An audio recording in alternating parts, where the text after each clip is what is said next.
আজকে প্রায় অনেক সকালে ঘুম থেকে উঠেছি। ঘুম থেকে ওঠার কারণ হলো আজকে কাজে যাব। এমনিতেও তাড়াতাড়ি উঠি, কিন্তু আজকে একটু বেশিই তাড়াতাড়ি উঠেছি। উঠেই চিয়া সিডটা খেয়ে ঠেয়ে দেন ব্রেকফাস্ট করেই আমি বেরিয়ে পড়েছি।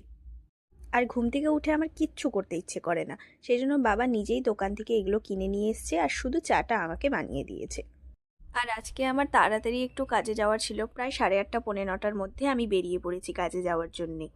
প্রায় অনেকটা সময়ের মতন লাগে আমার ওখানে যেতে। তাই আমি আর বাবা এখানেই ডিসকাস করে নিই আজকে কি রান্না হবে, সারাদিন কি করব না করব, কোথায় যাব, সব কিছু। তারপরে কাজ টাজ করে বেরিয়ে পড়লাম আবার বাড়ির দিকে। প্রায় আজকে 1:30টার মতন বেজে গেছে বাড়ি যেতে যেতে। যাওয়ার সাথে সাথেই আমি ডিটক্স ওয়াটারটা বানিয়ে রেখেছি, কারণ এটা 1 ঘন্টার মতন লাগে রাখতে। লাঞ্চটা বানাতে দেরি হচ্ছিল বলে আমি একটু ফল কেটে খেয়ে নিয়েছি। দেন তারপরে লাঞ্চটাও করে নিলাম। আজকে বাবাই রান্না করেছিল, আমি করিনি। খাওয়ার পরেই দেখি একটা পার্সেল আসলো মিশোর থেকে।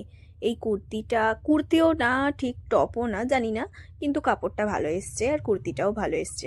দেন আমার আরও দুটো পার্সেল আসলো মিশোর থেকে। তো তারপরে না আমি ঘুমিয়ে পড়েছিলাম, প্রচণ্ড ঘুম পাচ্ছিল, আজকে সকাল সকাল উঠেছি সেই জন্য।